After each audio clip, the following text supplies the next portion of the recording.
더 이상 내 삶에 아픔이 아프게 두지 않겠습니다. 우리 가사가 이렇게 꽂히는 것 같아요. 더 이상 내 삶에 아픔이 더 이상 이렇게 아프게 두지 않겠다. 참 거룩한 또 우리의 또 고백이고 결단이 되면 좋겠습니다. 원수를 이렇게 대하라. 참 관계 때문에 많이 아프죠. 어떻게 할 수도 없고 그것이 늘 이렇게 우리를 힘들게 하는데요. 오늘 그 부분을 함께 좀 나누었으면 좋겠습니다. 먼저 이런 질문을 던지고 싶은데요. 우리 착한 일을 하면 복을 받나요? 이전에는 그렇게 생각했는데 지금은 그렇게 생각하는 분들이 많지 않은 것 같아요. 착한 일을 하면 오히려 손해보고 당하고 힘들어지는 그런 경향이 있는 것 같습니다. 이런 단어 아시죠? 권선칭악. 이게 무슨 뜻이죠? 착한 일을 말이죠. 권하고, 그리고 칭악, 악은 징벌하는 이런 참 아마 고대 소설의 대부분 주제를 보면 아마 권선징악이 아닌가. 그죠? 대부분 소설에 보면 이런 주제들이 많이 나오는 것을 보게 되는데요. 이래 권선징악이 제대로 작동하는 나라가 있는가 하면 또 그렇지 않는 나라가 있습니다. 어떤 나라요? 권악징선. 무슨 뜻입니까? 악을 권하고 선을 벌하는, 그죠? 이런 나라는 제대로 안 돌아가게 돼 있거든요. 그죠? 그래서 좀 이렇게 잘 사는 나라도 이런 어떤 정부가 들어서면 나라가 힘들게 되는 그런 것들을 우리는 많이 보게 됩니다. 근데 성경은 우리에게 뭐라고 말씀하고 있을까요? 로마서 12장 9절에 보면 사랑에는 거짓이 없나니 악을 미워하고 선에 속하라. 그죠? 사랑에는 뭐가 없다고요? 거짓이 없다. 그러니까 개인도, 가정도, 직장도, 나라도 말이죠. 자꾸 거짓이 많으면 그 사랑이 아니거든요. 그것은 미움입니다. 사랑이 이렇게 통용되는 사회는 거짓이 없다는 거죠. 그래서 우리는 항상 다른 거 볼 게 아니라 말이죠. 얼마나 진실한가. 얼마나 신실한가. 사람은 실수도 할 수 있고 때로는 잘못할 수도 있거든요. 그러나 뭐가 빠지면 안 되는가 하면 사랑하는 마음으로 그렇게 하는가. 아끼는 마음으로 그렇게 하는가. 그게 중요하다는 거죠. 사랑에는 거짓이 없나니 뭘 미워하라고요? 악을 미워해라. 그리고 선에 속하라. 이게 그리스도인의 정체성이죠. 악은 미워하고 선에 속하는 그런 우리 모두가 되기를 소원합니다. 로마서 12장을 통해서 저희들은 우리 캠프 때 여름 가족 캠프 때 저희들이 서로 지체가 되었다 하는 주제를 가지고 계속 시리즈 설교를 하고 있는데요. 먼저 우리는 하나님과의 관계에 있어서 우리는 하나님을 기쁘시게 하는 삶을 살아야 됩니다. 너희 몸을 하나님이 기뻐하시는 산 제물로 드리라. 즉 하나님과의 관계에 있어서 우리 자신을 그분께 드리는, 그분이 기뻐하시는 그런 부분을 가지고 하나님께 드리는. 그 다음에 두 번째는 바로 자신과의 관계입니다. 그래서 우리는 하나님께서 우리가 주신 은사를 발견하고 은사대로 우리가 섬겨야 된다는 거 말씀드렸고요. 그리고 서로 존경하기를 먼저 하고 서로 아끼는 그런 관계가 되게 중요하다는 말씀을 드렸습니다. 뿐만 아니라 우리에게서 가장 중요한 것은 서로의 관계에 있어서 마음을 높은 데 두지 말고 낮은 데 두면서 스스로 지혜 있는 채 하지 마라. 이게 대단히 중요합니다. 우리로 말하면 스스로 잘난 체 하지 말라는 거죠. 늘 낮은 마음에서 상대를 세우고 또 높이고 귀하게 여기는 그런 마음을 가지라. 자, 오늘은 불편한 관계에 있는 사람들. 오늘 저는 이 원수를 이렇게 대하라 말씀을 이렇게 드렸는데요. 너무 힘들게 하는 사람. 그죠? 우리를 괴롭게 하는 사람. 도저히 용서할 수 없는 사람. 도저히 이해할 수 없는 사람. 이런 사람들을 우리가 어떻게 대해야 될까 하는 부분을 좀 말씀을 드리고자 하는데요. 제가 수년 전에 제 서재에 꽂혀있던 그 책 하나, 폴 마이어의 용서의 심리학이 있습니다. 참 용서에 대해서 아마 타고난 책이 아닌가 생각이 되는데요. 그 저자는 이렇게 말합니다. 하나님은 무서운 힘으로가 아니라 사랑과 용서의 부드러운 힘으로 악을 선으로, 원수를 친구로 만들고 우리들 마음속에 평화가 넘치게 줍니다. 용서가 뭔지를 잘 지적해 주고 있는데요. 우리가 오늘 불렀던 찬양, 죄인도 원수도 뭐로 변한다고요? 친구로 변한다. 제가 목회를 이렇게 그동안 하면서 찬송 부를 때마다 얽혔던 우리 성도들이 떠오릅니다. 그때 이 찬송 불렀지? 그분이 이런 찬송을 해달라 그랬지? 그 병상이 떠올랐는데요. 암이 이렇게 전이가 되어서 굉장히 고통스러운 가운데 뭐 이런저런 대화를 하고 있는데 그분이 목사님, 이 찬양 불러주세요. 이 찬양 부르면서 저는 그분이 떠오릅니다. 죄인도 원수도 친구로 변하고. 제가 그분께 그런 말씀 드렸습니다. 권사님, 마음에 용서가 안 되는 그런 분이 있으세요.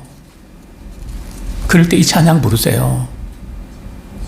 죄인도 원수도 친구로 변한다. 그래서 아마 이 찬양을 아마 이렇게 요구했는지도 모르겠습니다. 또 용서는 지극히 열악한 상황 속에서 기적을 또 지극히 선한 것을 이끌어내는 기적과도 같다. 아주 지극히 열악한 상황 속에서 말이죠. 용서는 지극히 선한 것을 이끌어내는 것 같다는 거죠. 그리고 이 저자는 자신의 어머니가 조언해 주신 말을 인용하는데요. 사람들이 내게 야비한 것을 저질렀을 때 용서하지 않으면 너만 상처를 입는다. 그들은 전혀 신경을 쓰지 않는다. 너만 상처 입는 거지 그 사람들은 전혀 신경 안 써. 그러니까 너만 그것 때문에 아파하고 힘들어하지 마.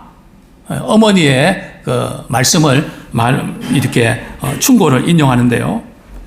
정말 하나님께서는 우리가 어떻게 하기를 원하실까요? 우리 로마서 12장 7절, 로마서 12장 우리 17절, 아무에게도 악을 악으로 갚지 말고 모든 사람 앞에서 선한 일을 도모하라. 아무에게도 악을 악으로 갚지 말고 선한 일을 도모하라. 악을 악으로 이렇게 갚는 것, 그게 잘못된 걸까요?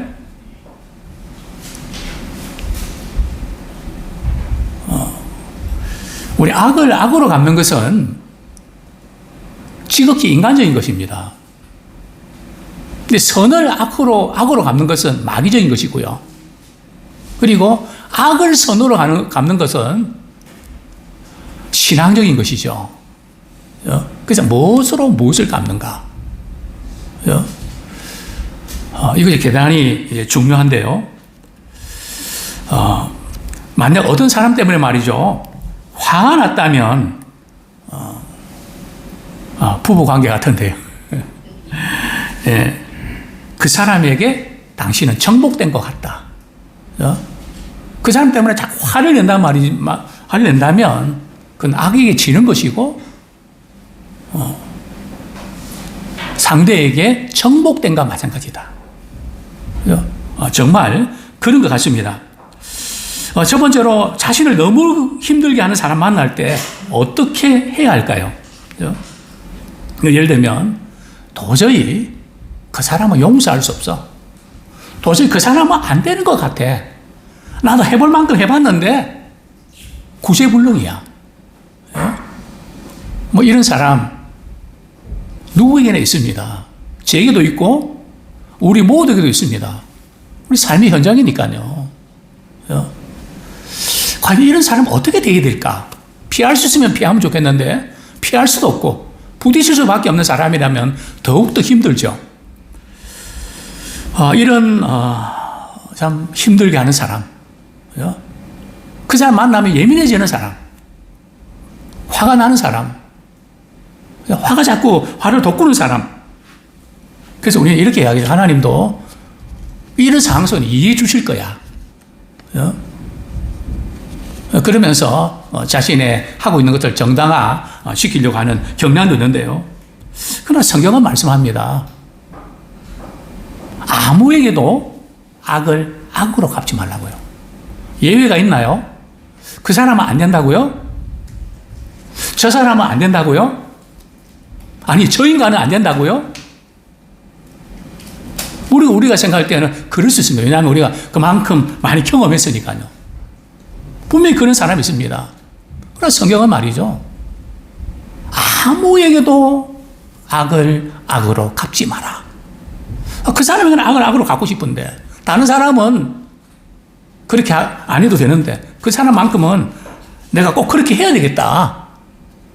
굳게 결심한, 그래서 그렇게 할 수밖에 없는 그런 분들이 혹시 있습니까? 충분히 그렇게 할 수밖에 없다는 것 이해가 됩니다. 그러나 이해가 되는 것과 그것이 우리에게 어떤 영향을 미치는 것과는 다릅니다. 그리고 우리는 이렇게 생각하죠. 내가 크면 반드시 복수할 거야. 혹시 그런 책 보셨습니까? 복수당하는 부모. 아이들이 말이죠. 말은 안 하지만은 내가 크면 내가 반드시 갚아줄 거야. 그래서 우리 아이들이 묻죠. 너 결혼하면 아빠 엄마 모실 거야? 그러면 이렇게 이야기하죠. 하는 거 봐서. 네. 복수당하는 부모. 우리 자녀들에게 잘한다고 했지만 아이들의 마음속에는 복수의 칼을 갈고 있는 그럴 수가 있다는 거죠. 근데 문제는 복수의 칼을 우리가 가는 거 이해가 되는데요. 그런데 복수의 칼을 갈고 살아가면 어떤 일이 벌어질까요? 복수의 칼을 갈 수밖에 없다는 상황 이해합니다. 근데 문제는 진리를 따져야 되거든요. 원한을 품고 말이죠. 절대 가만두지 않을 거예요. 한번 두고 봐. 내가 그냥 두는가? 한번 걸리게만 해봐. 그죠? 뭐 이런 것들이 말이죠. 이렇게 우리 속에 맺혀 있을 때 어떤 일이 생기는지 아십니까? 첫 번째는 일이 꼬입니다. 물론 어떤 분은 복수를 하기 위해서 열심히 공부하고 열심히 능력 키워서 어느 정도의 단계까지 올라갑니다. 그래, 그 이상은 나가질 못해요. 그죠? 왜냐하면 성경이 말씀하고 있지 않습니까? 땅에서 매이면 하늘에서도 매이게 돼 있거든요. 그래서 우리가 관계에 있어서 맺힌 걸 뿌려야 되는 이유가 뭔가 하면 상대를 위해서가 아니라 나를 위해서. 그죠? 막히게 되어 있다는 거죠. 사랑의 하나님이 살아계신다면 원한과 복수를 품고 있는 사람에게 일을 잘 되게 해주실까요? 당연히. 그죠? 그거 풀 때까지 기다리시거든요. 그만큼 시간 많이 걸리고 그만큼 우리를 많은 고통 다. 왜냐하면 하나님이 우리를 그렇게 만들어 가시거든요. 몰아가시거든요. 여러 가지 사건을 통해서 하나님 깨닫게 하신단 말이죠. 그래서 우리가 이런 일들 겪을 때 참 조심해야 돼. 두 번째는 말이죠. 이런 원한을 품고 살아가는 사람들은 오래 살지 못합니다. 일찍 이렇게 죽게 된다는 거죠. 유명을 달리하게 된다는 거죠. 왜냐하면 이것이 건강에도 영향을 미칩니다. 그거 아세요? 우리가 성내고 화낼 때 말이죠. 코에서 나오는 걸 말이죠. 채취해서 그것을 말이죠. 쥐에다가 이렇게 주사를 놓으니까 쥐가 습자한다는 거예요. 우리가 분노하고 막 이러면 말이죠. 그것이 우리 인체에 영향을 준단 말이죠. 그래서 성경은 악을 악으로 갚지 마라. 그 사람 상대를 위해서 그런 게 아니라 우리 자신을 보호하기 위한 조치거든요. 그래서 이 부분을 우리가 유념해야 됩니다. 또한 찰리 존스라는 사람 말이죠. 상처를 받았을 때 용서를 거부한다면 우린 두 가지 시달린다는 거죠. 첫 번째는 자기 연민에 시달립니다. 또 하나는 복수심에 사로잡힌다는 거죠. 자기 연민이나 복수심에 그 속에서 이렇게 늘 갈등하며 힘들게 살아간다는 거죠. 혹시 이 사람이 누군지 아십니까?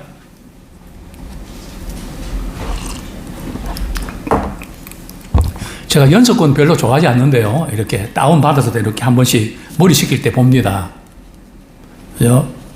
상도라는 책을 제가 소설책 한 3권짜리인데 2번 이렇게 봤거든요. 이 상도가 뭔지 아시죠? 장사하는데도 도가 있다는 거죠. 그게 이제 상도인데요.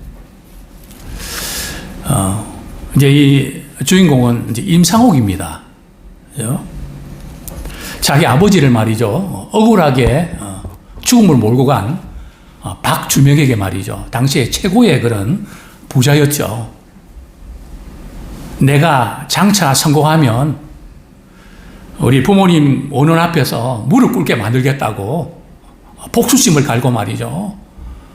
열심히 이렇게 장사를 배우는 그런 사람입니다. 너무 힘들고 어려워서 이렇게 절에 들어갔죠. 절에서 좀 있으면서 이제 아무래도 나는 내려가서 장사해야 되겠다고 스님한테 내려가겠습니다 이렇게 하니까 스님이 말이죠. 내 손 안에 뭐가 있느냐 알아맞혀 보라고. 너가 이거 알아맞히기 전에는 못 내려간다. 이제 상홍이 이제 이렇게 그게 화두가 뭔가 고민하다가 어느 날 말이죠. 스님 만나서 스님 제가 묻겠습니다. 내 손 안에는 무엇이 들어있습니까? 이렇게 묻습니다. 그러니까 스님이 이렇게 대답합니다. 내 손 안에는 칼이 있다. 그러니까 스님은 내 손 안에도 칼이 있다. 그러니까 내 손 안에 있는 칼은 수천 개가 있다. 1000개가 있는데 그 칼은 많은 사람들을 이롭게 하는 칼이다. 그러면서 이제 상옥에게 말해, 너 안에 있는 내 손에 있는 칼은 단 한 개의 칼이다. 그 칼은 복수의 칼이다. 너 그거 제거하기 전에는 절대 너는 장사해도 되지 않는다. 그것부터 뽑아야 된다. 그 이야기가 이렇게 생각이 납니다. 1000개의 칼을 가지면 가슴에 원한도 떨쳐버릴 수 있다. 우리는 어떤 칼을 갖고 있습니까? 많은 사람을 이롭게 하는, 많은 살려내는 그 일에 쓰임받는 그런 우리가 되기를 원합니다. 자, 두 번째로 원수를 내가 갚지 않고 왜 하나님께 맡겨야 될까요? 자, 우리 성경 말씀 우리 로마서 우리 12장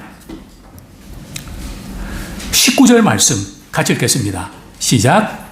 내 사랑하는 자들아 너희가 친히 원수를 갚지 말고 하나님의 진노하심에 맡기라. 기록되었으되 원수 갚는 것이 내게 있으니 내가 갚으리라고 주께서 말씀하시니라. 그죠? 그렇습니다.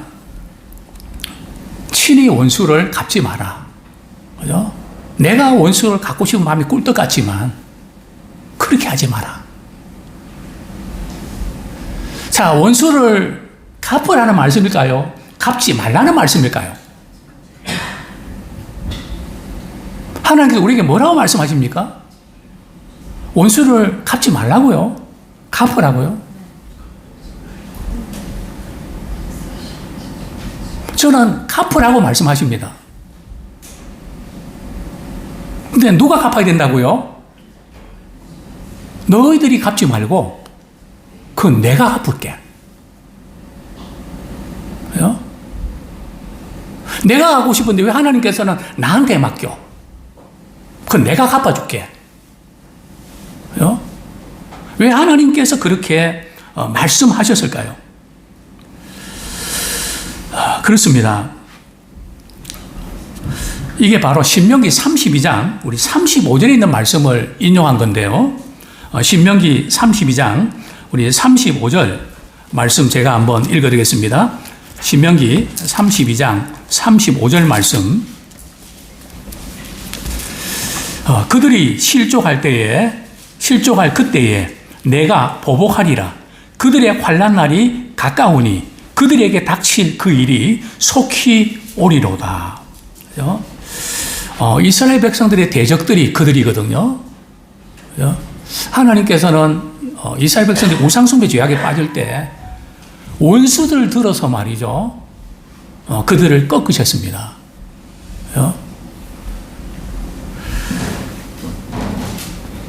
그 이스라엘 백성 너무너무 힘들었죠. 하나님 언제 우리 대적들을 갚아주시겠습니까? 그래서 내가 갖고 싶고 그런데도 하나님께서 갚아주신다. 언제요? 그들이 실족할 때에 원수들이 말이죠. 지치고 힘들어할 때가 있다는 거죠. 즉 하나님이 보실 때 하나님이 원수를 갚아야 될 그 때를 정확히 아신다는 거죠. 그래서 갚아주신다. 그러니까 내가 모든 거 다 알고 보고 있으니까 나한테 맡겨. 너가 갚으면 큰일 난다. 갖고 싶은 마음은 꿀떡 같지만 그러지 마. 하나님께서 이제 내게 맡기라고 그렇게 말씀하셨죠. 그렇습니다. 하나님께서는 자기 백성들이 구원받아야 될 그 때를 정확히 아십니다. 그러니까 우리를 괴롭게 하고 힘들게 하는 사람들 말이죠. 그것 때문에 슬픔과 불행으로 시간 보내지 마십시오. 우리 하나님께서 다 그 부분들 갚아주실 것이다. 처리해 주실 것이다. 오히려 우리는 말이죠. 악을 악으로 갚지 말고 선으로 악을 이기는 내가 해야 될 일들 감당하면서 살아가다 보면 우리 하나님께서 이렇게 바꿔주시는 것을 보게 된다는 거죠. 특별히 그러나 우리는 악을 악으로 내가 갖고 싶은 마음이 덜 있습니다. 그건 인간적인 것이거든요. 내가 힘들었으니까 가만히 있을 수가 없으니까 뭔가는 해야 되겠다고 발동이 걸린단 말이죠. 그럴 때 이렇게 말씀합니다. 어떤 경우에도 악을 악으로는 갚지 마라. 악에 받쳐갖고 말이죠. 막 그냥 나도 막 악하게 이렇게 해주고 싶은 마음이 꿀떡 같지만 그렇게 하지 마라. 성경은 보복과 복수를 금하고 있는데요. 왜 그럴까요? 악을 우리 악으로 이렇게 갚으면 결국은 악에게 지는 겁니다. 악이 계속해서 악을 불러일으키거든요. 그죠? 나한테 끝난 게 아니라. 그래서 정치를 할 때도 말이죠. 보복 정치는 굉장히 안 좋은 겁니다. 저는 이 정치에 있어서 다윗 말이죠. 다윗의 정치 철학. 다윗은 그동안 이렇게 잘해왔던 부분에 대해서 보온 정치를 합니다. 조금이라도 잘하는 거기에 대해서는 다 갚는 보복 정치가 아니라 보온 정치를 하죠. 그것이 이제 선한 일을 도모하는 거죠. 그렇지 않으면 이 악을 계속 끌어들인다는 거죠. 어떤 경우에도 악을 악으로 갚지 마라. 뿐만 아니라 도저히 참을 수 없는 상황에서도 말이죠. 원수를 어떻게 하면 안 됩니까? 저주하지 말아야 됩니다. 우리 옆에는 그렇게 인사하기 원합니다. 원수를 저주하지 맙시다. 저주하지 말고 뭐 하라고요? 기도해라. 이게 안 되는 거죠. 막 퍼붓고 싶은 마음이 굴뚝까지 막 쏘아붙이고 말이죠. 막 그렇게 하고 싶은 마음이 막 그냥 올라오잖아요. 그죠? 그냥 하나님께서 그렇게 하지 말라는 거죠. 그죠? 왜냐하면 나만 손해니까. 그죠? 그렇게 하지 말라는 거죠. 그리고 내가 안 좋은 영향을 이렇게 받게 되니까요. 제가 이제 설교하면서 설교자가 느끼는 딜레마가 있습니다. 혹시 우리 성도님들 그런 게 있을 거예요. 혹시 내가 주일날 말이죠. 기도 순서만 맡으면 가정에서 괜히 그냥 나를 힘들게 하는 분들 혹시 없습니까? 희한하게 말이죠. 내가 기도 순서만 맡으면 남편이 아내가 말이죠. 갈기도 하고 말이죠. 이 주기가 있단 말이죠. 그게 우연일까요? 그죠? 설교자인 저도 마찬가지입니다. 그죠? 사랑해야 된다는 사실을 너무 강조하면요. 그 중에 말이죠. 미워한 일이 꼭 생기는 거 있죠. 그죠? 정말 우리가 그런 안 좋은 걸 알면서도 그 부분을 자꾸 비난하고 그러다 보면 우리도 그렇게 만들어져 가는, 신경 쓰면서 닮아가는 이 하나님의 예방 조치를 우리는 기억해야 됩니다. 그죠? 아니면 계속 시달리게 되거든요. 막 생각하다가 그 생각 나면은 막 그냥 열불이 나고 말이죠. 그런데 기도하면요, 끝나버려요. 이상해요. 한번 해보세요. 그죠? 실습해 보십시오. 미친 척하고 한번 해보자. 그죠? 내 마음이 있어서가 아니라 해보세요. 그러면 야, 하나님의 보호 조치구나 하는 것을 경험하게 될 것입니다. 그렇습니다. 우리가 이렇게 베드로전서 3장 9절에 보면 악을 악으로 욕을 욕으로 갚지 말고 도리어 복을 빌라 이를 위하여 너희가 부르심을 받았으니 이는 복을 이어받게 하려 하심이라. 욕을 욕으로 갚지 마라. 예수님께서 십자가 위에서 그렇게 하셨잖아요. 모욕과 멸시당하는 그런 순간에도 예수님 그렇게 하셨죠. 벤자민 블랭컨의 이야기를 조금 인용하면요. 상처를 가하는 행위는 스스로를 원수보다 더 못한 사람으로 만드는 것이다. 우리가 다른 사람에게 상처를 딱 입히면 말이죠. 그럼 원수보다 더 못한 사람이 되는 거라는 거죠. 뿐만 아니라 복수하는 것은 말이죠. 스스로를 원수와 대등한 위치에 두는 거라는 거죠. 용서를 베푸는 것은 스스로를 원수보다 더 나은 사람으로 만드는 것이다. 그렇죠? 그렇습니다. 본문 19절, 우리 로마서 12장 19절 보겠습니다. 하나님께서 왜 그렇게 하셨을까? 그죠? 하나님께서는 때로는 우리의 감정을 고려하지 않는 것 같은 느낌이 들 때가 많습니다.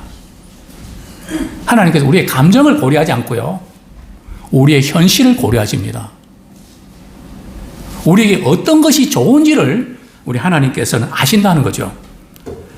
로마서 12장 19절 내 사랑하는 자들아 너희가 친히 원수를 갚지 말고 하나님의 진노하심에 맡기라. 여기 보면 내 사랑하는 자들아. 그죠? 악을 악으로 갚고 싶고 말이요. 당하고 고통스러워서 힘들어하는데 갚지 마라. 그죠? 어떻게 보면 뭐 그냥 우리는 화가 나고 말이면 너무하신 거 아닙니까? 뭐 이런 마음도 들 수 있는데 내 사랑하는 자들아. 그죠? 그 아끼시는, 그죠? 하나님 우리를 보호하시고 지키기를 원하시는. 그죠? 우리는 감정적으로 이렇게 실수할 수 있지만 우리 하나님께서는 철저하게 현실적으로 그게 지나고 나서 뭐가 좋은지 그것을 앞서 보시고 우리를 보호하시는 것을 보게 되는데요.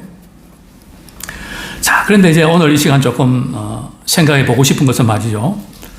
마음속에 남아있는 원한, 복수를 어떻게 제거해야 될까요? 그죠? 아직 이 찌꺼기가 남아있거든요. 웬만큼은 이렇게 처리가 된 것 같은데 아직도 말이죠. 그런 게 찌꺼기가 남아있어서 이것이 때때로는 불쑥불쑥 올라와서 때로는 휘말리는 경우가 있단 말이죠. 그죠? 이걸 어떻게 우리가 제거해야 될까요? 첫 번째는 먼저 우리 자신의 그 부분 원한이 있다는 것을 인정해야 된다고. 그죠? 어떤 분은 저 다 용서했는데요. 근데 제가 볼 때는 용서가 안 된 것 같아요. 용서는 했다고 했는데 아직도 남아있어서 자꾸 그 이야기를 하거든요. 자꾸 그 이야기를 하는 것은 남아있다는 겁니다. 용서가 되면 그 이야기 다시 안 하거든요. 그죠? 하고 싶지 않거든요.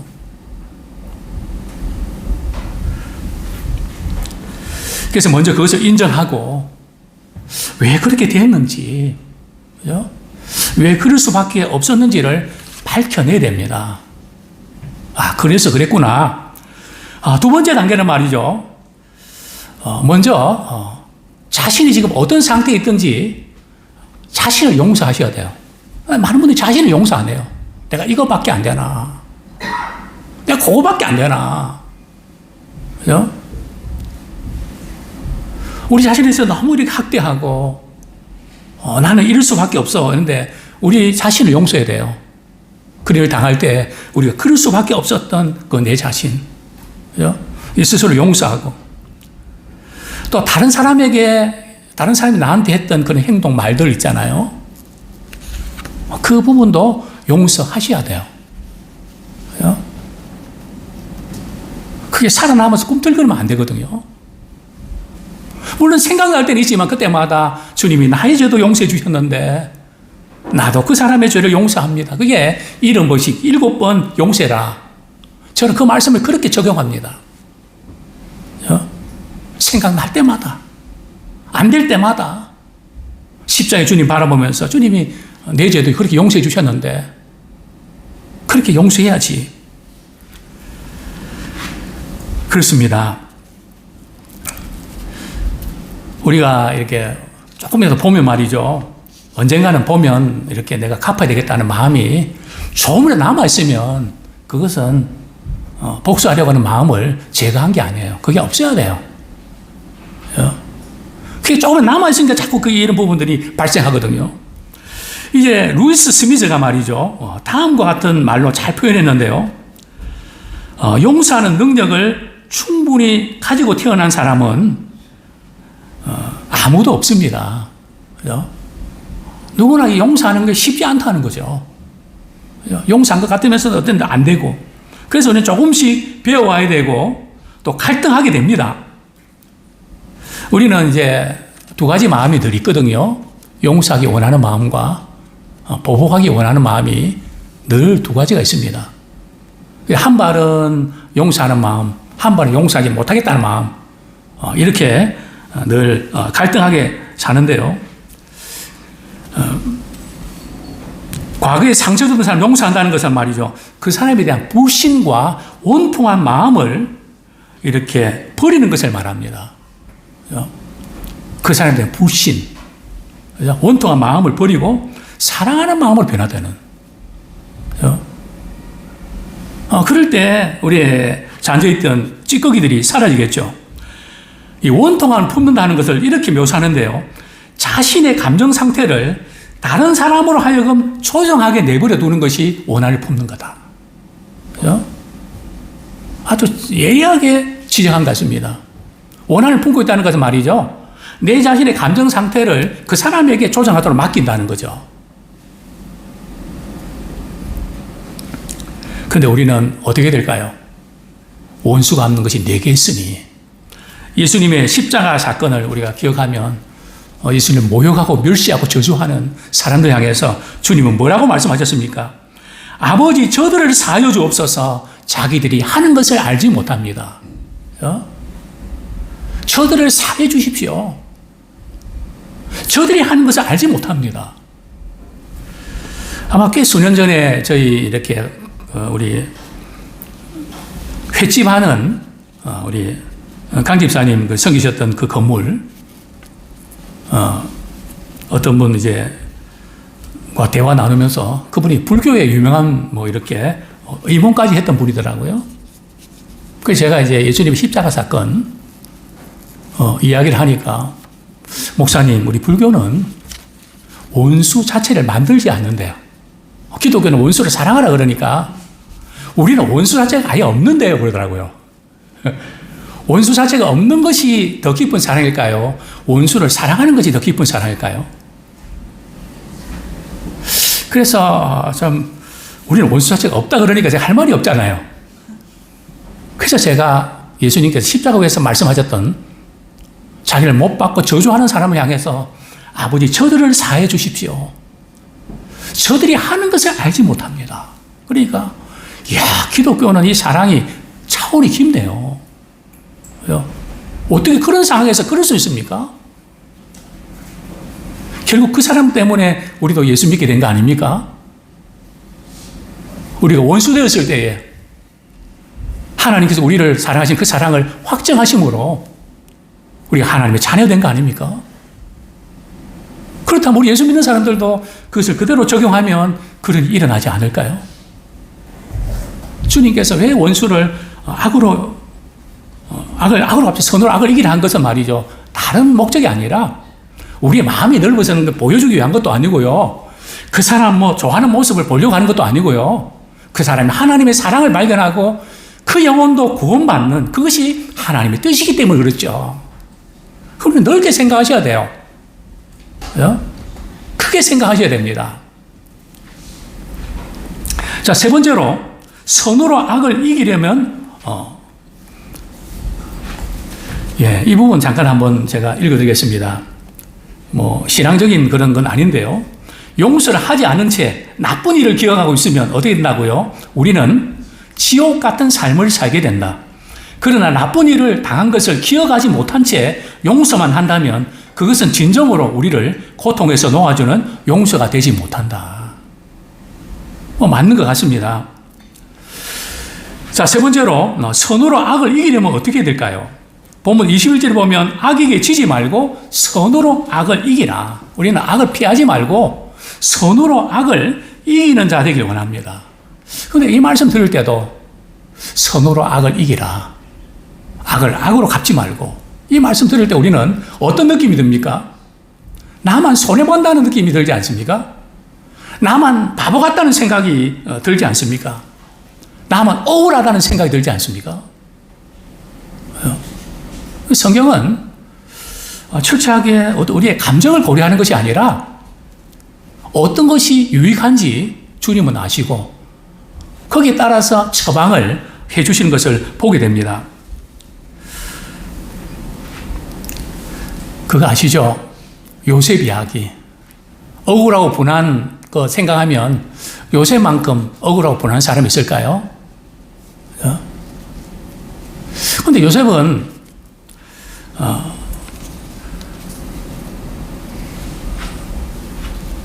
참 오해를 받아서 그죠? 주인의 이렇게 아내 말이죠. 아내가 때문에 이제 오해받아서 감옥에 들어가잖아요. 그러다 나중에 요셉이 국무총리가 되잖아요. 그럼 제일 먼저 척결 대상으로 보디발의 아내 말이죠. 먼저 쳤지 않겠습니까? 얼마나 억울합니까? 힘들게 그렇게 충실하게 일을 했는데 자기한테 다 뒤집으셔갖고 말이죠. 그러나 요셉은 원한 품지 않습니다. 복수의 칼도 갈지 않습니다. 성경은 말씀합니다. 하나님께서 요셉과 함께 하심으로 그가 형통하게 돼요. 그죠? 굉장히 중요한 부분입니다. 감옥에 있지만은 하나님이 열어주시는, 하나님 함께 해주시는, 그게 뭡니까? 복수의 칼을 제거하는, 원한의 칼을 제거하는. 자, 그러다가 이제 형들을 만나죠. 그죠? 딱 형들을 보는 순간 요셉의 마음은 뭐가 올라왔을까요? 그렇게 살려달라고 액을 복권할 때 팔아버렸던 그 형들. 이제는 만났구나. 내가 그냥 두나 봐라. 그런 마음이 안 들었을까요? 요셉이 형들 볼 때 말이죠. 할렐루야, 아멘 그랬을까요? 아닙니다. 이전에 그 슬펐던 것들이 막 올라왔을 겁니다. 북받쳤을 겁니다. 그러나 요셉은 이제 요셉 때문에 70명의 말이죠. 야곱의 가족들이 다 이민을 하게 되고, 그죠? 그리고 야곱은 이제 일찍이 아니라 나이가 들어서 돌아가시게 되죠. 그러니까 형들이 말이죠. 이제 요셉이 복수할까봐 아버지가 이런 유언했는데 절대 잘해주라 그랬어. 그러니까 요셉이 말이야 그 이야기 듣고 마음이 찡한 거죠. 그러면서 이렇게 이야기하죠.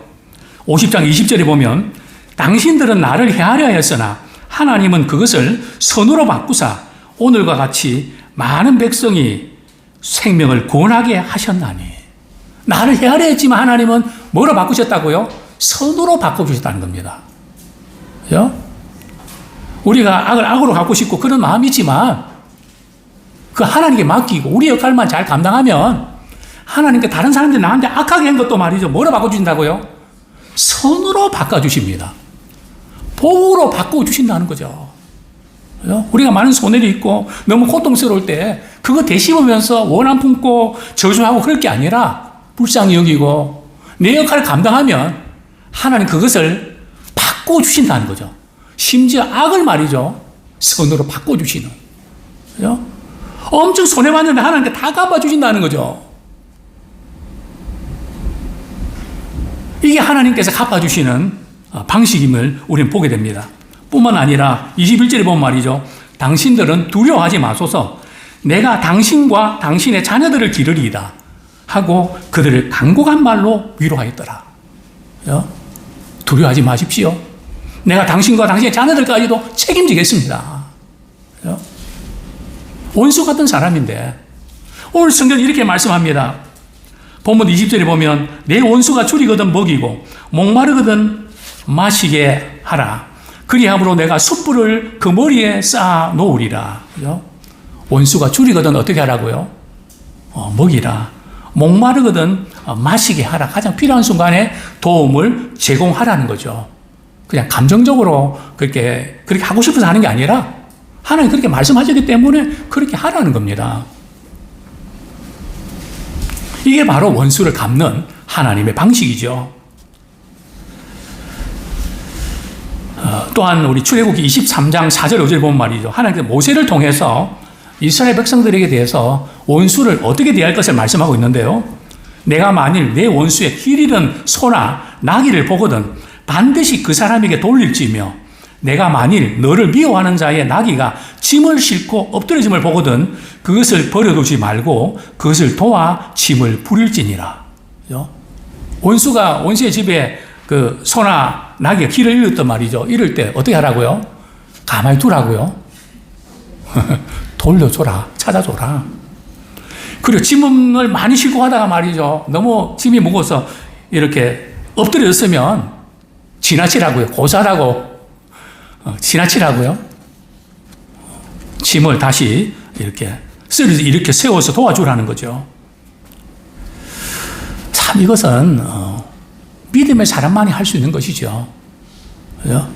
하나님의 사랑을 받은 사람만이 할 수 있는 것이고 그것이 곧 우리 하나님을 나타내는 그 영혼을 구원하는 그 일에 쓰임받게 되는 것입니다. 오늘 본문 이렇게 말씀합니다. 20절 내 원수가 줄이거든 먹이고 목마르거든 마시게 하라. 그리함으로 내가 숯불을 그 머리에 쌓아놓으리라. 그죠? 원수가 힘들고 어려울 때 말이죠. 큰 도움이 되면 숯불을 머리에 쌓아두는 게 뭘까요? 네. 숯불 머리에 쌓아둔다는 것은 말이죠. 바로 부끄러움을 느끼고 회개하고 돌이키는 기회를 준다는 거죠. 내가 이렇게 잘못했는데 상대가 이렇게 잘해주니까 말이에요. 너무 부끄러워서 회개하고 돌이키게 되는 그런 기회가 된다는 것이죠. 그렇습니다. 이제 말씀 맺겠습니다. 아무쪼록 이렇게 우리 그리스도 안에서 서로 지체가 되었는데 우리를 불편하게 하는 사람들 때로는 원수 같은 그런 사람이라 할지라도 주님의 심정으로 주님의 방식으로 그들을 얻는 그런 도구가 되기 원합니다. 마음에 있는 그런 원한 풀어보십시오. 머리가 아픈 게 나을 것입니다. 꼬인 부분들이 풀릴 것입니다. 건강이 회복될 것입니다. 주님은 그것을 풀으라고 말씀하십니다. 오히려 결정적인 순간에 주님의 사랑을 베풀어 감동시켜서 돌아오게 만드는 그런 도구로 주님은 우리를 쓰기를 원하십니다. 이런 말씀 드리고 말씀 맺겠습니다. 한번 따라하실까요? 정화하고 살기에는 인생이 너무 짧습니다. 네. 정하고 살기에는 너무 인생이 짧습니다. 이제는 푸십시오. 그래 하나님께서 열어주시는 은혜를 경험하게 될 것입니다. 머리도 상쾌해지고요. 관계도 좋아지고요. 하나님 주시는 기쁨과 사랑 안에서 승리하게 될 줄로 믿습니다.